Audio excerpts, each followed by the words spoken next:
Legacy in Disguise. Kabanata 27. Pagkabukas ng pinto, agad sinalubong si Adrian ng malamig at mabigat na katahimikan. Wala roon sina Carmela at Elise. Tahimik ang bahay, nakakabingi ang kawalan ng ingay, tila may unos na nagkukubli sa paligid. Dumiretso siya sa kanyang silid, binuksan ang kahon, at inilabas ang kahoy na tinamaan ng kidlat. Muling bumalot sa silid ang nakapangangilabot na enerhiya. Mula sa ilalim ng kanyang balat, tila gumapang ang boltahe ng kidlat papunta sa kanyang mga ugat. Nakaupo siyang padapa, nakapikit, humihigop ng espiritual na enerhiya mula sa kahoy gamit ang sinaunang teknik ng siyam na lihim ng langit. Hanggang sa tuluyang matuyo ang halos lahat ng espiritual na lakas ng kahoy, at ang natira ay isang bubog ng kulog na kakanyahan. Maya-maya'y bumukas ang pinto ng kanyang silid. Adrian. Boses ni Carmela. Matinis. Malamig. May gigil na pigil. Lumabas ka nga riyan. Wala kang utang na loob. Isang malaking kahihiyan ang inabot ko dahil sayo. Dumiretso si Adrian sa sala. Naroon si Carmela, pulang-pula ang mukha sa galit, hawak ang cellphone, nanginginig ang kamay. Saan ka ba galing, ha? Ang lakas ng loob mong humarap sa akin. Tahimik si Adrian, ngunit ang titig niya'y parang espada, tuwid, walang takot. Ano pong nangyari, mama? Tumawag si Amanda. Sigaw ni Carmela.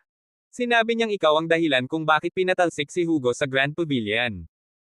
Tayo ngayon ang sentro ng chismis. Tayo ang pinagpipiestahan. Hindi totoo yan, malamig na sagot ni Adrian. May ginawang mali si Hugo. Hindi ako.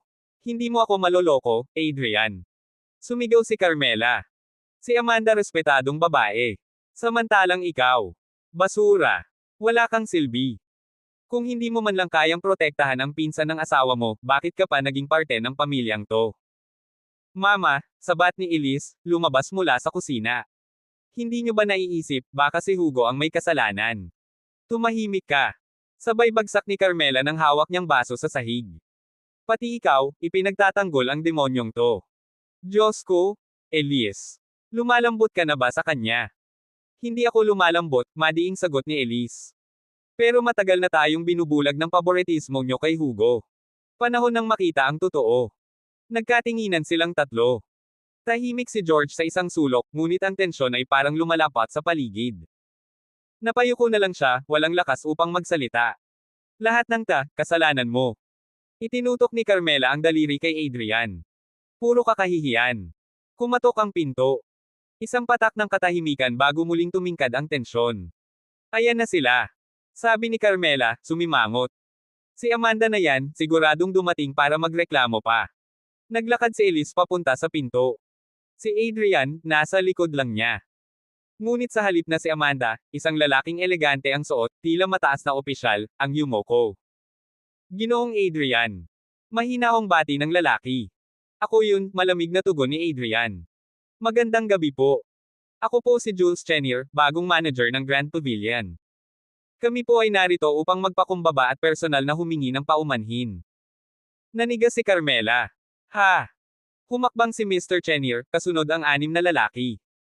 Bitbit nila ang mga kaongpan ng alak, mamahaling vases, at mahiwagang kahon na gawa sa jade. Ang aming amo ay labis na nabahala ng mabalitaan ang nangyari. Sa ngalan ng Grand Pavilion, nais naming itama ang pagkakamaling iyon. Pinatalsik na po si Hugo. At pansamantalang sinuspinde ang auction dahil sa iskandalong dulot niya. Biglang natahimik ang sala. Si Carmela, hindi makapaniwala. Napaatras. Napaupo. Pinatalsik. Bulong niya. Nagpatuloy si Mr. Chenier, narito po ang aming sinserong paghingi ng tawad, isang regalo na aabot sa mahigit 1,000,000 piso. At ang pinakamahalaga, 2 bagong imbitasyon para sa susunod na auction. Kasama ang lifetime VIP card para kay Ginoong Adrian, isa lamang ito sa 10 inilabas. Sa gisag ng pinakamataas na karangalan. Nanginginig na ang kamay ni George habang inaabot ang card, ngunit hindi pa niya ito nahahawakan nang biglang agawin ito ni Carmela. Sa wakas, bulong niya, nanginginig ang boses, nauna tayong nakakuha ang VIP card. Dadalo ang asawa ko, ani Carmela. Nagniningning ang mga mata habang nakatitig sa VIP card at sa Reg Along na tanggap. Hindi makapaniwala sa lahat ng nangyari. Tahimik si Adrian. Tahimik si Elise. Ngunit sa katahimikan, nagsisimulang mabuo ang isang pagbaligtad ng kapalaran, at ang dating itinuturing nilang wala ay unti-unti nang lumilitaw bilang taong hindi nila kayang hamakin. Labis ang galit ni Carmela, hindi lang basta tuwa, kundi isang uri ng kasiyahang bihira niyang maramdaman. Ang mga Regalong ito, kayamanan ng halaga. Bagamat hindi siya sigurado sa eksaktong halaga ng mga antik, alam niya na ang koleksyong Motay ay maaaring umabot sa $30,000 hanggang $40,000 ang isa. At may 20 bote. Isang iglap lang, daan-daang libo na agad ang halaga nito. Dagdag pa ang mga sigarilyong Yellow Crane Tower, na nasa $5,000 kada kahon, aba, halos $200,000 na rin ang kabuuan. Kung pagsasamahin lahat, halos $1,000,000. Hindi na niya napigil ang tumawa ng malakas. Para bang biglang bomb ata ang kanyang puso. Hindi siya makapaghintay na ipagmayabang ang mga ito sa kanyang mga kaibigang matrona, tiyak, mangangitim ang mga mata sa inggit. Ngunit si Elise, hindi mapakali sa tabi. Napakunot ang noo at biglang sumigaw, "Mama!" Napalingon si Carmela, hawak-hawak pa ang isang bote ng alak. Ano na naman? Bawal na ba ngayon ang tumanggap ng regalo? Mama, mariing sambit ni Elise. Hindi mo ba naisip kung gaano kamamahal ang mga iyan? Hindi basta-basta yan. Paano mo matatanggap ang ganiyang kalalaking regalo na parang wala lang? Biglang sumingit si Adrian, kalmado ang tinig ngunit matatag. Regalo iyan bilang paghingi ng tawad. Dapat lamang natanggapin. Sa isang sulok, nakahinga ng maluwag ang lalaking tagapamagitan, halatang natanggalan ng tinek sa dibdib. Bago pa man umalis, iginiit ng tagapangasiwa ng Grand Pavilion kung hindi tatanggapin ni Ginoong Adrian ang mga regalo, hinding-hindi na siya muling lalapit. Paglingon ni Adrian, nakita niya si Carmela, masayang inililipat ang alak at tabako sa loob ng bahay, tila ba isang batang nakatanggap ng regalo sa Pasko. Ilang antik na florera ang iniikot-ikot niya sa ilalim ng ilaw, labis ang paghanga sa detalye. Napailing si Adrian. Tumingin siya sa lalaking tagapamagitan at marahang nagsabi, "Salamat. Magkita na lang tayo sa susunod." Hindi na kita istorbohin pa, Mr. Laurent, sagot nito, may paggalang. Nang maisara ni Adrian ang pinto, huminto siya sandali at humarap sa mga mata ng 3 tao sa sala, lahat ay nakatutok sa kanya. Kumunat ang noo ni Carmela, may halong kilig at kaba. Adrian. Kailan ka naging malapit sa mga tao ng Grand Pavilion? Anong koneksyon mo sa kanila, ha? Para silang harit reyna na dumalaw dito. Umiling si Adrian. Mama, wala akong pagkakaibigan sa kanila. Humihingi sila ng tawad. May pagkukulang ang isa sa mga empleyado nila. Ang boss nila mismo ang nag-utos na ayusin ito. Biglang nawala ang kislap sa mata ni Carmela. Parang binuhusan ng malamig na tubig. Akala ko naman espesyal ka. Akala ko naman may koneksyon ka sa mga matataas. Yun pala, simpleng reklamo lang ang dahilan. Tahimik si Elise. Hindi rin siya makapaniwala. Napakamahal ng mga Regalong iyon, at lahat dahil lang sa magandang serbisyo. Pero habang tinitingnan ni Carmela ang mga regalo, unti-unting gumaan ulit ang kanyang loob. Aba, kung nasa kanya na rin lang, bakit hindi pagplanuhang ibenta ang mga ito? Baka milyonaryo na siya bago matapos ang buwan. Pagkatapos ng hapunan, naghuhugas si Adrian ng pinggan nang bigla siyang makatanggap ng tawag mula kay Henry Chin, ang lalaking minsang nagregalo sa kanya ng jade bracelet. Sa kabilang linya, kabado ang boses ni Henry. Mr. Laurent. Hindi man lang lumingon si Adrian. Ano iyon? Nagmadaling magsalita si Henry. Maraming salamat sa iyong patnubay. Dahil sa'yo, kahit papaano'y umusad ang aming pamilya nitong mga nakaraang araw. Kung wala ka, matagal na kaming wasak. Ngunit malamig ang sagot ni Adrian. Sa tingin ko, hindi naman ganon kaayos. Dahil kung oo, bakit mo ako tinatawagan ngayon? Napatawa si Henry, pilit na itinatago ang kanyang kaba. Ginoo, talagang wala kang hindi alam. Wala akong may tatago sa iyo. Nanatiling tahimik si Adrian. Ngunit sa kabilang linya, dama ni Henry ang lalim ng kanyang pag-iisip. Ilang segundo ang lumipas bago muling magsalita si Henry, ngayon ay nanginginig na ang boses. Pakiusap, Mr. Laurent, maaari mo pa ba kaming tulungan? Nasa bingit na kami ng kapahamakan. Matalim ang tingin ni Adrian habang humihinga ng malalim. Nasira ba ang jade? Nagulat si Henry. Titama ka. Sinunod ko ang payo mo. Walang karne sa loob ng 7 araw. Ngunit ang hanggal kong pamangkin na si Riley, palihim na uminom ng sabaw ng kalapati. At, nabahira ng dugo ang jade plug. Agad itong nabasag. Nanginginig ang tinig ni Henry. Kinulong ko na siya. Pinarusahan. Pero, may kakaiba nang nangyayari sa bahay. Napatigil si Adrian. Anong klaseng kababalaghan? Sa gitna ng bagyo kagabi, tinamaan ng kidlat ang aming looban. Nasunog ang 100 puno ng osmanthus. At, ang aming mga altar at lumang tabletang pamana, bumagsak at nabasag lahat. Walang dahilan. Parang minumulto kami. Biglang dumilim ang mukha ni Adrian. Sa Feng Shui, ang mga puno ng osmanthus ay simbolo ng kasaganaan. Ang pagkasunog ng mga ito ay tila hudyat ng pagkabury ng kayamanan ng pamilya Qin. Samantala, ang pagbagsak ng mga ancestral tablets ay tanda ng pagputol ng swerte at kapayapaan ng lahi. Masidi ang epekto ng jade. Ang pagkabasa nito ng dugo, lalo na ng sariwa, ay parang pagpapakain sa halimaw. Henry Qin, malamig na sambit ni Adrian. Hindi sa ayaw kong tumulong. Pero napakalakas ng espiritong bumalot sa inyo. At dahil sa kapabayaan ni Riley, hindi sapat ang karaniwang lunas. Nanggotil si Henry. Anong dapat naming gawin? Kung hindi mo kami tutulungan, baka mawala ang buong pamilya ko. Tumindig si Adrian mula sa lababo. Ang masamang espiritu ay lalong nabubuhay sa dugo. Kung hindi natin mapipigil agad ito, magwawala ito sa bahay ninyo. Kailangan nating tawagin ang mga puwersa ng langit at lupa, isang ritual na higit pa sa ordinaryong dasal. Gawin mo lang, Mr. Laurent. Kahit magkandamatay kami sa pagod, kahit isakripisyo ko ang yaman ko. Bukas, sabi ni Adrian, dadaluhan ko ang auction ng Grand Pavilion. Baka may makita akong bagay na may sapat na espiritual na lakas. Pero tandaan mo, hindi lang ito tungkol sa pera. Nasa inyong kapalaran kung may iligtas kayo. Maraming salamat. Halos mapasigaw si Henry.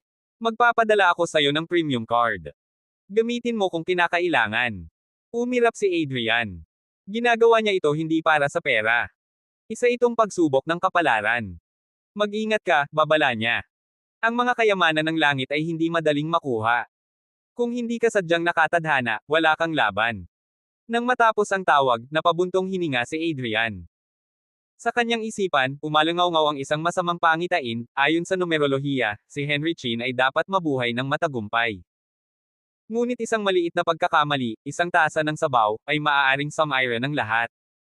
At ang pinakamalala, kung hindi siya kikilos, baka sa loob ng 1 taon, mawala ang buong pamilya Qin.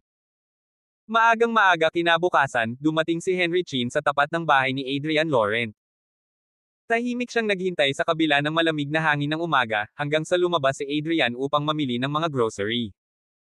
Sa oras na iyon, lumapit siya at inilabas ang isang premium na bank card, tila ba may dalang kapalaran ng isang buong angkan. Mr. Laurent, sambit ni Henry sa nanginginig na tinig. Nasa card na ito ang daan-daang milyong piso. Gamitin niyo kung kinakailangan. Para mailigtas ang pamilya Qin. Nasa tabi niya si Lyra. Ngunit hindi na siya ang dating mayabang at palaban na babae.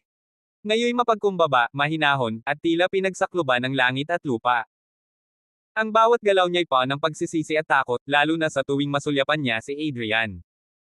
Ang sunod na tagpo ay tila eksena sa isang trahedya.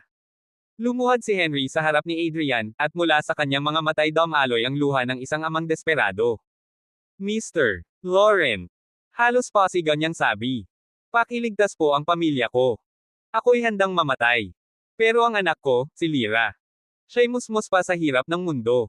Namula si Lyra, ngunit hindi nagatubili. Lumuhad din siya, humahagulhol, Mr. Laurent, pakiligtas niyo po ang pamilya namin. Kung buhay ko ang kailangan para sa kaligtasan ng ama ko, handa akong isakripisyo ang lahat.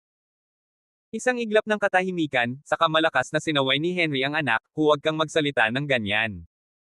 Ako ang dapat magsakripisyo. Tahimik si Adrian. Ngunit sa kabila ng kanyang malamig na ekspresyon, naramdaman ni Lyra ang init ng kanyang mga palad nang siya'y itayo nito. Walang pag-aalinlangan ang kilos ni Adrian, tila ba ang bigat ng daigdig ay kaya niyang suluhin. Tumayo kayo, malamig ngunit matatag na utos niya. Gagawin ko ang lahat ng aking makakaya. Namangha si Lyra, at sa isang iglap, namula ang kanyang mga pisngi. Hindi niya alam kung dahil ba sa hiya, pasasalamat, o paghanga. Muli pa sanang luluhod ang mag-ama, ngunit itinapat ni Adrian ang palad. Tama na yan. Hindi kailangan ng pagluhod. Kokentaken ko kayo kapag may balita na ako. Lumisan ang mag-ama, paan ng pag-asa at luha ng pasasalamat. Pagbalik ni Adrian dala ang mga grocery, sinalubong siya ng tensyonado at namumutlang si George Rousseau. Adrian. Ani George, nakita kong kausap mo si Henry Chin sa labas. Oo, may kailangan siya sa akin, sagot ni Adrian na tila ba walang bigat ang sitwasyon. Napakunot-noo si George. Anak, hindi mo ba natatandaan ang sinabi mo noon? Na tila may itinatago ang pamilya nila. Adrian, baka delikado to.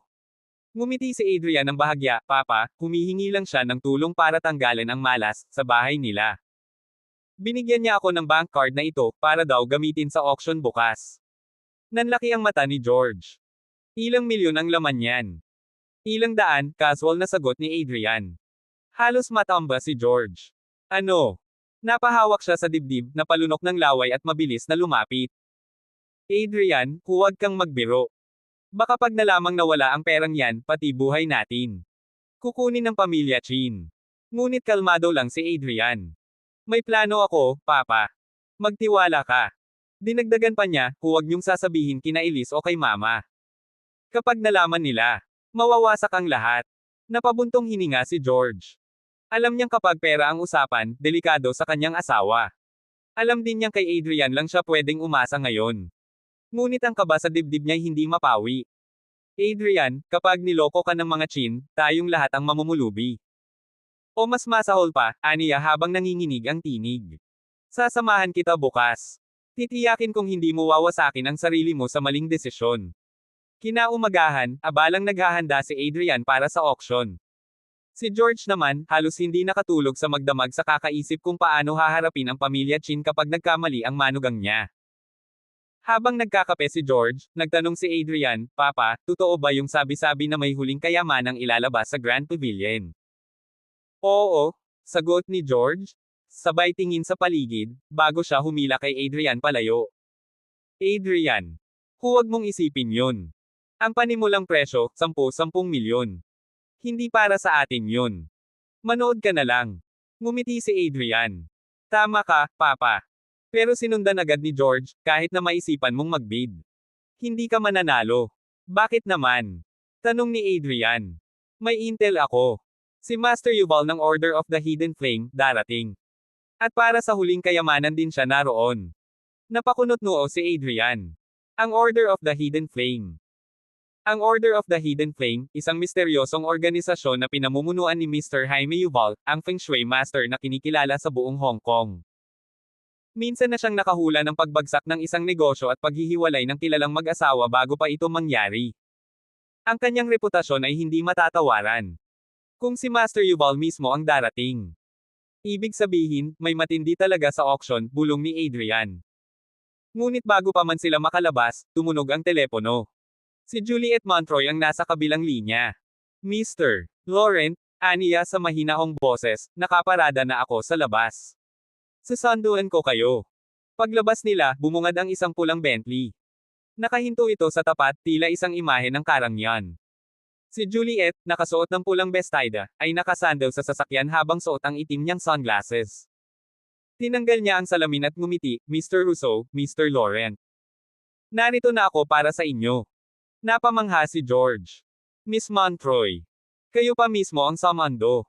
Sumakay na po kayo, magalang na alok ni Juliet habang binubuksan ang pinto. Isang Montroy, isang babaeng may dugong elite, na kusang nagbubukas ng pinto para sa kanila, tila hindi ka panipaniwala. Agad na dumating ang sasakyan sa convention center, isang engranding gusali na may hugis simboryo at makabagong arkitektura. Sa panlabas na ring, may mga tindahan ng bulaklak at mga ibon na tila bahagi ng isang sinaunang merkado, samantalang ang gitnang bahagi ay sadyang inihanda para sa engranding auction. Bagamat itinatag lamang ito noong nakaraang taon, taglay nito ang karangyaan at kagandahan na kayang humamon sa mga palasyo ng Europa. Sumakay sina Adrian Laurent at Juliet Montroy sa isang glass elevator na paakyat sa ika-6 na palapag. Pagbukas ng pinto, tumambad sa kanila ang isang marangyang auction hall, mga anti-gong sulat kamay at obra maestrang pintura ang nakasabit sa paligid, tila isang museo ng kayamanan. Ang entablado ay may pulang alpombra, napapalibutan ng mga upuang may ginto ang palamuti. Sa paligid, may mga mesang puno ng mamahaling alak at sariwang prutas para sa mga piling bisita. Kumpara sa huling auction, malinaw na mas malaki ang puhunan ng Grand Pavilion ngayon, halos $1 milyong ang ginastos sa pag-upa at dekorasyon pa lamang. Ang nakatalagang upuan ni Juliet ay nasa harapan mismo ng entablado. Habang palapit sila, biglang sumiklab ang kaguluhan sa likuran. Mabilis na naitulak si Adrian palayo ng ilang bodyguard habang lumalapit ang isang grupo ng mayayamang bisita. Napasinghap si Juliet, si Master Jaime Yuval, nandito. Ang buong crowd ay tila nahati, at mula sa gitna nito ay lumitaw ang isang lalaking nasa katanghaliang gulang, suot ang bughaw na roba na tila isinusuot lamang ng mga sinaunang albularyo. Ang kanyang presensya ay may dalang kakaibang lamig at paggalang. Parang lahat ay napayukod sa kanyang pagdaan. Pinagmasdan ni Adrian ang lalaki. Walang duda, si Master Jaime Yuval nga. Galing ng entrance. Naglakad si Master Yuval patungo sa isang kilalang negosyante, saka iniabot ang isang dilaw na tatsulok na anting-anting. Tadhana ang nagdala sa atin dito. Itong anting-anting ay magdadala sa iyo ng kapayapaan, at kasaganaan. Maraming salamat, Master Yuval, sagot ng negosyante, parang isang batang nakatanggap ng gintong regalo. Simula nang makilala kita, biglang lumago ang negosyo ko. Ang mga tao sa paligid ay napanganga, ang ilan ay agad nagmakaawa na bigyan din sila ng anting-anting. Ngunit hindi sila pinansin ni Master Yuval. Ang kanyang katulong ay umakyat sa maliit na entablado, dala ang mikropono. Sa tingin ba ninyo libre ang mga anting-anting ni Master Yuval? Ang minimum na donasyon ay $200,000. Nag-umpisang magingay ang crowd. Magbabayad ako ng $200,000. Bibigyan ko siya ng $250,000. Master Yuval, ako. Ako naman. Mistulang naging eksena sa isang relihiyosong kulto, mga taong nag-aagawan sa grasya ng isang taong kanilang sinasamba. Isa-isa lang. Magpila ng maayos. Sigaw ng katulong habang pinapakalma ang crowd. Tahimik na bulalas ni Adrian, ang anting-anting na iyan, $200,000. Seryoso. Hindi inaasahan, narinig siya ni Master Yuval. Dahan daw ang lumingon ito, malamig ang titig. Kaibigan, may alinlangan ka yata sa bisa ng aking anting-anting. Diretsyong sagot ni Adrian, hindi ko lang makita ang halaga ng ganyang presyo para sa isang bagay na walang ebidensyang totoo. Isang lalaki mula sa crowd ang pasigaw, wala kang alam. Yaman ang dala ng mga anting-anting ni Master Yuval. Baka hindi man lang kaya bumili ng kandila sa templo yan. Matalim ang tingin ni Master Yuval. Huwag kang magpakapantes kung wala ka namang alam. Hindi lahat ng hindi mo nauunawaan ay peke. Ingatan mo ang dila mo, bago ka masawi sa sariling kamangmangan. At sa malamig na tinig na iyon, tumalikod siya at pumasok sa hall. Tahimik si Adrian, ngunit ang mga mata niya ay hindi nagbitaw ng tingin. Pasensya ka na, Mr. Laurent, mahina ang boses ni Juliet. Mainit talaga ang ulo ni Master Yuval. Huwag mong dibdibin. Tumango si Adrian. Tara na. Nandito tayo para sa auction, hindi sa circus. Sa loob ng ilang minuto, nagsimula na ang auction, pinangunahan ng batikang auctioneer na si Dexter Perrin. Sa entablado, inilabas ang unang item, isang anti-gong insensaryo na gawa sa brass. Nang sindihan, naglabas ito ng puting usok na mistulang talon, bumabagsak pabalik sa sarili nitong sisidlan. Isang Songhe backflow incense burner mula sa Thompson Dynasty, wika ng auctioneer. Isang handog para kay Su Dongpo mula sa emperador mismo. Ginamitan ito ng teknik na matagal nang nawala, may kakayahang linisin ang katawan at kaisipan. Tumango si Adrian. Tunay na ambergris. Galing sa sperm whale.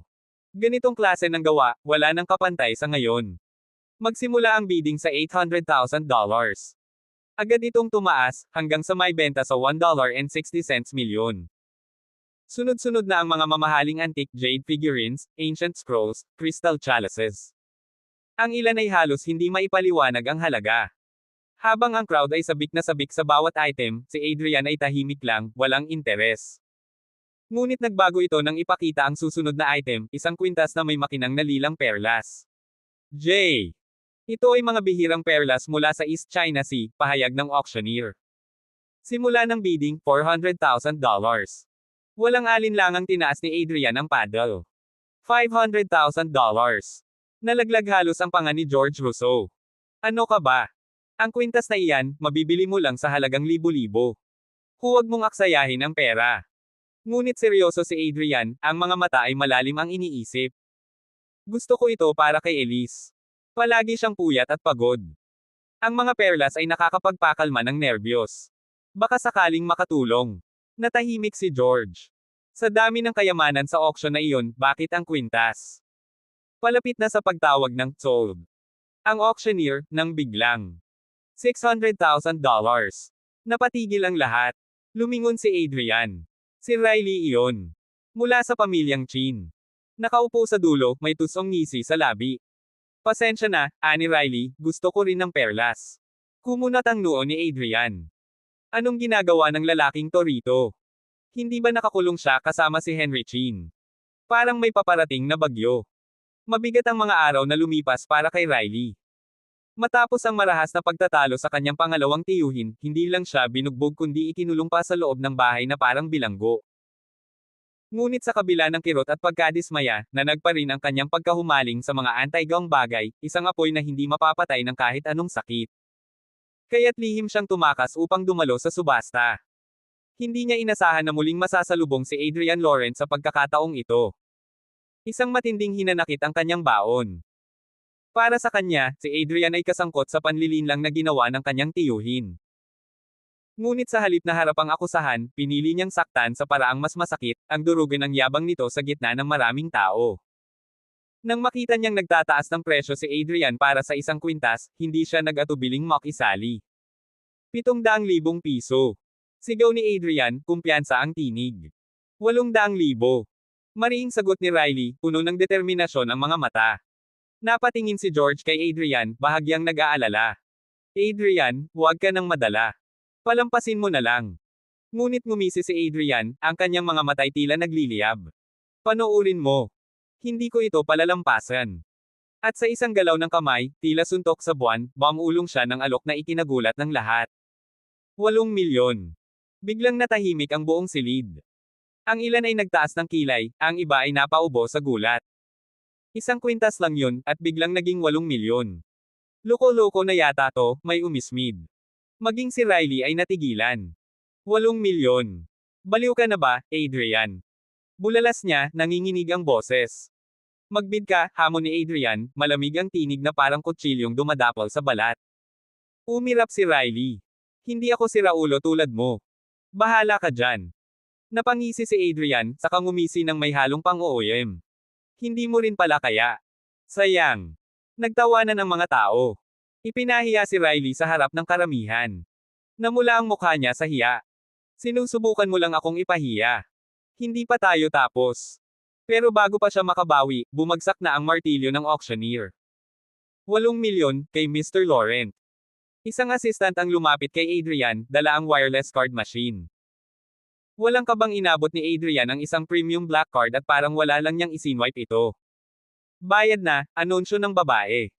Maaari niyo pong kunin ang inyong kwintas pagkatapos ng subasta, Mr. Adrian. Napuno ng bulungan ang silid. Hindi lang mayaman, astig pa. Walang takot. 8 milyon para sa kwintas. Grabe. Lumingon si Adrian kay Riley. Nakahabol ka ba, Mr. Riley? Panibagong tawanan ang umalangaw-ngaw. Parang tinapunan si Riley ng mainit na mantika sa mukha. Galit na galit siya. Sa susunod na item, hindi na kita palalagpasin. Ngumisi si Adrian. Sige, subukan mo. Nang sunod ay inilabas ang isang semi-finished Tian Wangyo Jade Embryo, ang presyong panimulang 800,000. Mula sa pagkakabalot nito sa natural na bato, halatang may malaking potensyal. Naramdaman ni Adrian ang kakaibang enerhiya mula sa Jade Embryo. Alam niyang ito'y maaaring makatulong sa problema ni Henry Chin.